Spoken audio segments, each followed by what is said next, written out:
अस्सलाम वालेकुम friends, welcome back to my channel. आज मैं आपके लिए लाई हूँ class 9 chapter number 4 chemical bonding का lecture number 4 types of chemical bonding. और हम केमिकल बॉन्डिंग में सबसे पहला बॉन्ड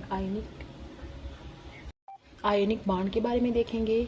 इससे पहले हमने पिछले चैप्टर लेक्चर्स के अंदर हम केमिकल बॉन्डिंग का इंट्रो और उसके बाद फिर उसकी शॉर्ट सी जो इंट्रोडक्शन है कि केमिकल बॉन्डिंग क्यों की जाती है, मेन रीज़न क्या है, कौन कौन से मोड्स यूज़ किए जाते हैं, सारी चीज़ें हम डिटेल में देख चुके हैं।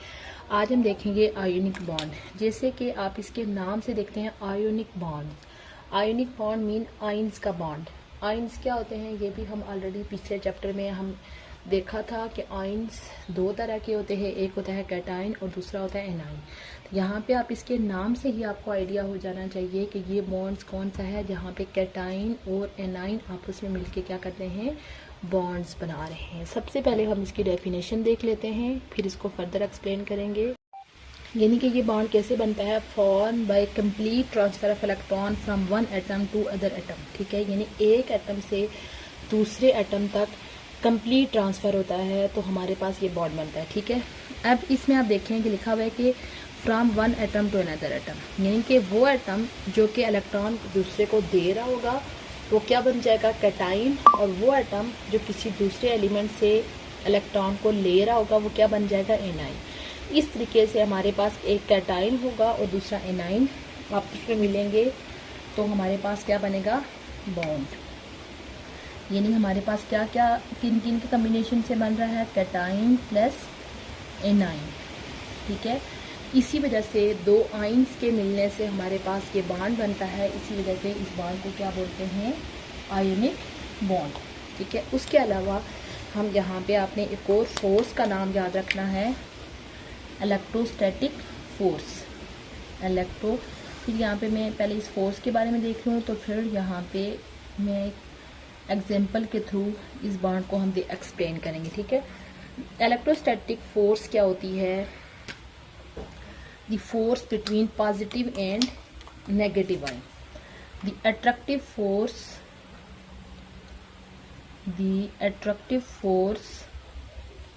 बिटवीन पॉजिटिव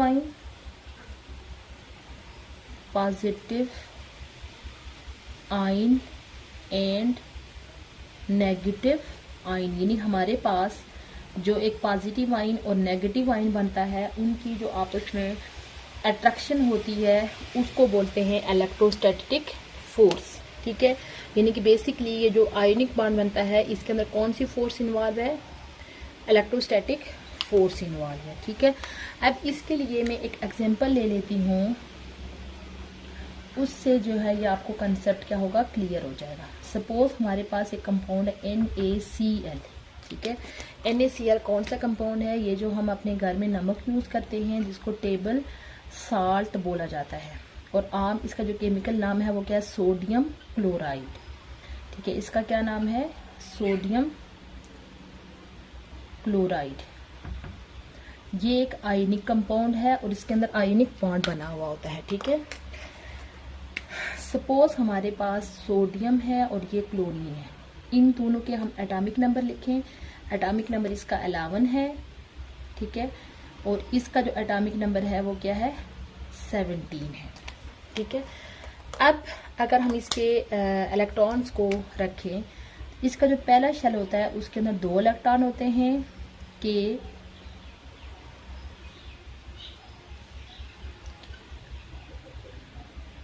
दूसरा शेल जो होता है 8 इलेक्ट्रॉन, और तीसरा शेल जो होता है वो उसके अंदर होता है 1 इलेक्ट्रॉन।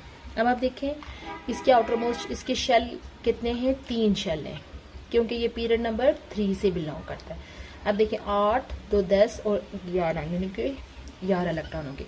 अब हम क्लोरीन की देखें, उसके पहले शेल में 2 इलेक्ट्रॉन, दूसरे शेल में 8 और तीसरे शेल में कितने इलेक्ट्रॉन होंगे, 7 इलेक्ट्रॉन होंगे। ठीक है, जैसे हम पिछले लेक्चर के अंदर भी ये चीज़ देख चुके हैं कि, और दूसरे पहले आप ये भी याद रखें कि ये जो दोनों एलिमेंट्स हैं सोडियम और क्लोरीन, ये दोनों पीरियड नंबर 3 से बिलोंग करते हैं, इसी वजह से इन दोनों के 3 शेल्स हैं। तो पिछले लेक्चर अगर आपने देखा है तो उसमें हमने देखा था कि किसी एलिमेंट के आउटरमोस्ट शेल में अगर एक इलेक्ट्रॉन होता है तो इलेक्ट्रॉन को लूज कर देते हैं, और किसी एलिमेंट के आउटरमोस्ट शेल में अगर 7 इलेक्ट्रॉन हैं तो वो इलेक्ट्रॉन को गेन करके अपनी स्टेबिलिटी हासिल करते हैं। अब सोडियम अपने आप को स्टेबल करने के लिए ये जो सबसे बाहर वाला शेल है, इसके पास 2 पॉसिबिलिटीज़ हैं, या तो किसी से 7 इलेक्ट्रॉन ले ले तो या ये 1 इलेक्ट्रॉन निकाल ले। इसके पास 2 पॉसिबिलिटीज़ हैं, या कि ये 7 निकाल दे, ठीक है, तो या किसी से 1 निकाले। अब इसके लिए 7 लेना बहुत मुश्किल होता है, इस वजह से ये इसको फॉलो करेगा। इसके लिए 7 को निकालना बहुत मुश्किल होता है, इस वजह से ये इसको फॉलो करेगा, ठीक है। तो अब जब सोडियम अपने आउटर मोस्ट शेल में से इलेक्ट्रॉन को निकाल देगा,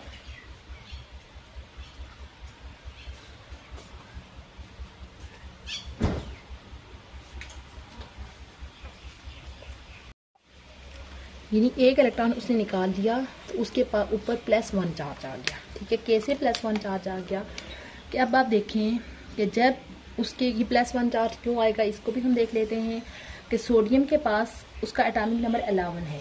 एटॉमिक नंबर 11 से मुराद ये है कि उसके पास प्रोटॉन भी 11 हैं और इलेक्ट्रॉन भी क्या है, 11 है। लेकिन इस केस में आप देखें उसके पास प्रोटॉन तो 11 ही हैं, बट उसके पास अब इलेक्ट्रॉन कितने हो गए हैं, 10 हो गए।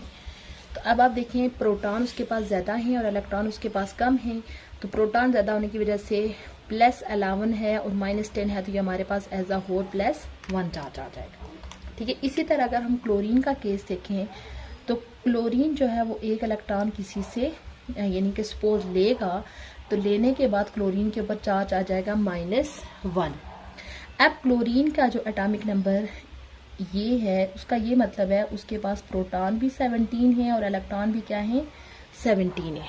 बट इस केस में जब वो 1 इलेक्ट्रॉन ले लेगा तो यहाँ पे प्रोटॉन तो उसके पास 17 ही है, बट इलेक्ट्रॉन उसके पास कितने हो गए, 18। इलेक्ट्रॉन ज़्यादा हो गए और इलेक्ट्रॉन के पास क्या होता है, माइनस चार्ज होता है, तो एज अ होल उसके ऊपर चार्ज क्या होगा, -1। अब ये जो सोडियम ने इलेक्ट्रॉन लूज किया, ये बेसिकली उससे इलेक्ट्रॉन किसने रिसीव किया है, क्लोरीन ने, ठीक है। तो यानी हमारे पास ये वाला आयन और ये वाला आयन ये आपस में मिलेंगे तो हमारे पास क्या बन जाएगा, NaCl बन जाएगा। तो इस तरीके से अब आप देखें दोनों इलेक्ट्रॉन स्टेबल हो जाएंगे। अब आप देखें जब सोडियम ने अपना ये वाला शेल ही लूज कर लिया तो अब उसके पास पीछे शेल कौन सा बचेगा, ये वाला। अब देखिए ये उसका स्टेबल शेल बन जाएगा, और अब उसके पास जब उसने 1 इलेक्ट्रॉन ले लिया तो ये शेल, इसके अंदर भी कितने इलेक्ट्रॉन कंप्लीट हो जाएंगे, 8 कंप्लीट हो गए, ये क्या हो जाएगा, स्टेबल हो जाएगा। इस तरीके से देखें कि पहले सोडियम और क्लोरीन जो है वो स्टेबल नहीं थे, तो उन्होंने एक दूसरे के साथ रिएक्शन किया, तो रिएक्शन करने के बाद उन्होंने अपने इलेक्ट्रॉन्स ट्रांसफ़र किए, तो इस वजह से फिर दोनों क्या हो गए, स्टेबल हो गए। तो ये बॉन्ड कैसे बना, सोडियम ने अपना इलेक्ट्रॉन मुकम्मल तौर पर क्लोरीन को दिया। अब इसकी डेफिनेशन देखें, the bond form by complete transfer of electron from one atom to other element. एक एलिमेंट से मुकम्मल तौर पर इलेक्ट्रॉन रिलीज होकर दूसरे एलिमेंट के पास चला जाता है, तो इस तरीके से हमारे पास जो बॉन्ड बनता है उसको बनते हैं आयोनिक बॉन्ड, और पॉजिटिव और नेगेटिव आयन के दरमियान जो फोर्स होती है उस फोर्स को बोलते हैं इलेक्ट्रोस्टैटिक फोर्स। इसी तरीके से आप ये याद रखें कि ज़रूरी नहीं है हमेशा कि ये जो आयोनिक बॉन्ड बनेगा जस्ट 1 इलेक्ट्रॉन के लूज़ करने या 1 इलेक्ट्रॉन के गेन करने से ही बनेगा, नहीं, इसके अलावा भी और भी बहुत सारे केसेस हैं। जैसे अगर कोई एलिमेंट अपने आउटर मोस्ट शेल में से 2 इलेक्ट्रॉन को रिलीज़ कर देता है तो उसके पास 2 पॉजिटिव आयन बन जाएगा। कैसे, इसके लिए भी हम एक एग्जांपल देख लेते हैं। सपोज हमारे पास कैल्शियम है, कैल्शियम जो है वो पीरियड नंबर 2 से बिलोंग करता है और ग्रुप नंबर इसका 2 है। इसके आउटर मोस्ट शेल में 2 इलेक्ट्रॉन होते हैं। कितने इलेक्ट्रॉन होते हैं, सॉरी ये पीरियड नंबर 3 से बिलोंग करता है, लेकिन इसके आउटर मोस्ट शेल में 2 इलेक्ट्रॉन होते हैं। तो ये 2 इलेक्ट्रॉन को निकालता है तो ये इस तरीके से बन जाएगा, ठीक है। तो इसी तरह अगर हम किसी और एलिमेंट की बात करें, एल्यूमिनियम की, ठीक है, एल्यूमिनियम ग्रुप नंबर 3 से बिलोंग करता है। इसके आउटर मोस्ट शेल में 3 इलेक्ट्रॉन होते हैं, ये तीनों को निकाल देता है, तो इसके ऊपर इस तरीके से चार्ज आता है, ठीक है। अब इसी तरह ये वाला जो है वो किसी दूसरे एलिमेंट के साथ मिलेगा, सपोज अगर ये क्लोरीन के साथ ही मिल रहा है तो ये क्लोरीन के 2 एलिमेंट के साथ मिलेगा, ठीक है। यानी एक कैल्शियम का होगा और 2 क्लोरीन के आयन मिलेंगे, तो हमारे पास टोटल क्या बन जाएगा, कैल्शियम क्लोराइड। कैल्शियम क्लोराइड बनेगा, ये भी हमारे पास एक आयनिक कंपाउंड है। इसी तरह अगर एल्यूमिनियम क्लोरीन के साथ मिल रहा है एल्यूमिनियम, तो क्लोरीन के एल्यूमिनियम की केस में क्लोरीन के कितने आयन, 3 आयन्स मिलेंगे, तो ये हमारे पास बन जाएगा AlCl3, ठीक है। इसी तरह जैसे आपको मैंने बताया कि एक से ज़्यादा इलेक्ट्रॉन भी आउटरमोस्ट शेल से लूज हो सकते हैं, इसी तरह एक से ज़्यादा इलेक्ट्रॉन भी आउटरमोस्ट शेल में गेन हो सकते हैं, ठीक है। जैसे क्लोरीन के केस में तो एक इलेक्ट्रॉन रिलीज हो रहा है, ठीक है, लेकिन हमारे पास एक एलिमेंट है ऑक्सीजन, ठीक है, वो अपने आउटरमोस्ट शेल में कितने इलेक्ट्रॉन लेता है, 2 इलेक्ट्रॉन लेके हमारे पास ये बन जाता है O-2 में चला जाता है। इसी तरह हमारे पास जो नाइट्रोजन होता है वो आउटरमोस्ट शेल में 3 इलेक्ट्रॉन लेता है, तो वो हमारे पास हो जाता है इस तरीके से, ठीक है।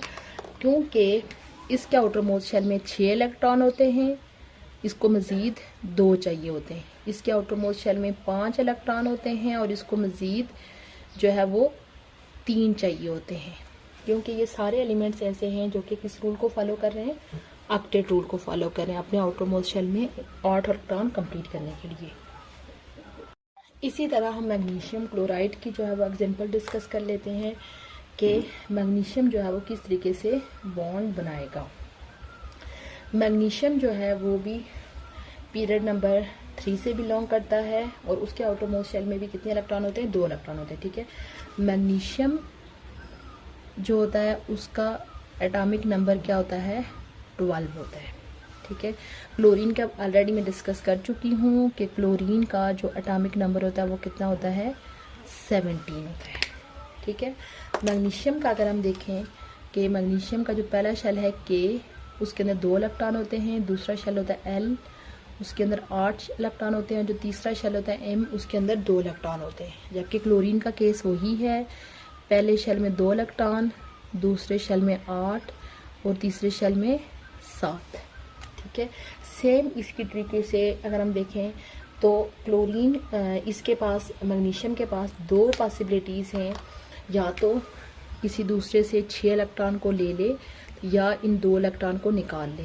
इसके पास 2 पॉसिबिलिटीज़ हैं, या तो 7 इलेक्ट्रॉन को निकाल ले या 1 निकाल ले, 1 ले ले, ठीक है। तो अब ये जो है वो इस मेथड को फॉलो करेगा और ये वाला इस मेथड को फॉलो करेगा, क्योंकि 6 को लेना बहुत मुश्किल है और यहाँ पे 7 को निकालना बहुत मुश्किल है, ठीक है। तो मैग्नीशियम क्या करेगा, मैग्नीशियम इन 2 इलेक्ट्रॉन को निकालेगा, 2 इलेक्ट्रॉन को निकालने से उसके ऊपर क्या चार्ज आ जाएगा, -2, क्योंकि देखें उसके पास यहाँ पे एटॉमिक नंबर 12 है, इट्स मीन कि उसके पास प्रोटॉन भी 12 हैं और इलेक्ट्रॉन भी कितने हैं, 12 हैं। लेकिन जब 2 इलेक्ट्रॉन निकाल लेगा तो इलेक्ट्रॉन 10 हो जाएंगे और प्रोटॉन वही 12 में, जिस वजह से एज अ होल उसके ऊपर +2 चार्ज आ जाएगा। यहाँ पे आप देखिए मैग्नीशियम के +2 चार्ज है, यानी मैग्नीशियम 2 इलेक्ट्रॉन दे रहा है, तो इस वजह से मैग्नीशियम के साथ क्लोरीन के कितने इलेक्ट्रॉन्स कितने एलिमेंट्स मिलेंगे, 2। क्लोरीन का भी सेम वही केस, क्लोरीन जो है वो 1 इलेक्ट्रॉन लेके Cl नेगेटिव में जाएगा, लेकिन यहाँ पे मैग्नीशियम 2 इलेक्ट्रॉन दे रहा है, तो 2 को लेने के लिए क्लोरीन के 2 इलेक्ट्रॉन एलिमेंट्स यहाँ पे लगेंगे, ठीक है। यानी कि एक इधर दे रहा है और एक सपोज इधर दे रहा है, तो हमारे पास इस तरीके का स्ट्रक्चर बनेगा। यानी इनका अगर हम रिएक्शन देखें तो ये कैसे रिएक्शन होगा, +2 Cl नेगेटिव, यानी क्लोरीन के हमारे पास कितने इलेक्ट्रॉन एलिमेंट्स यूज़ हो रहे हैं, 2 तो यहाँ पे एज अ होल हमारे पास क्या बन जाएगा, MgCl2। MgCl2 क्या है, मैग्नीशियम क्लोराइड बन जाएगा। इस तरीके से आपके पास पेपर में कोई भी एग्जाम्पल आ जाए, किसी भी तरह के एग्जाम्पल आ जाए, तो आप उसको सॉल्व कर सकते हैं। यानी आपने उनकी इलेक्ट्रॉनिक कन्फिग्रेशन लिखनी है, ठीक है। उसके बाद फिर आपको आइडिया होना चाहिए कि उनके आउटर मोस्ट शेल में कितने इलेक्ट्रॉन्स हैं और उनको मज़ीद कितने इलेक्ट्रॉन चाहिए अपना आउटर मोस्ट शेल कंप्लीट करने के लिए, ठीक है। यहाँ पे आप एक और चीज़ इसमें भी देख लें कि हम यहाँ पे कैल्शियम का ऑक्सीजन के साथ भी करवा सकते हैं, Ca2 पॉजिटिव और O2 नेगेटिव, यानी कि ये 2 इलेक्ट्रॉन दे रहा है और 2 इलेक्ट्रॉन वो ले लेगा, तो CaO जो है वो हमारे पास ऐसे बन सकता है कैल्शियम ऑक्साइड। ठीक है, आज इस लेक्चर का समअप कर लेते हैं। आज हमने केमिकल बॉन्ड की फर्स्ट टाइप आयनिक बॉन्ड के बारे में पढ़ा। आयनिक बॉन्ड जैसे कि आइंस का बॉन्ड है।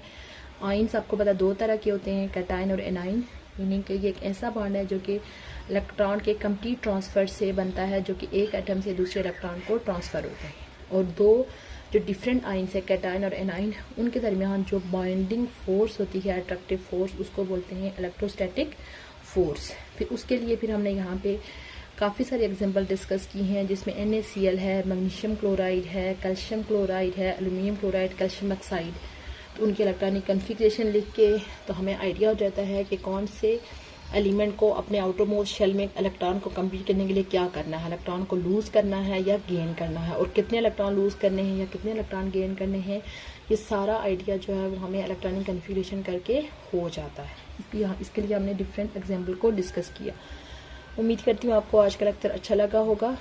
अगर चैनल पे पहली दफ़ा आए हैं तो चैनल को सब्सक्राइब कर लीजिए और साथ में बेल आइकन भी प्रेस कर लीजिए, ताकि हमारी जो भी न्यू वीडियो आए उसका नोटिफिकेशन आपको मिल जाए।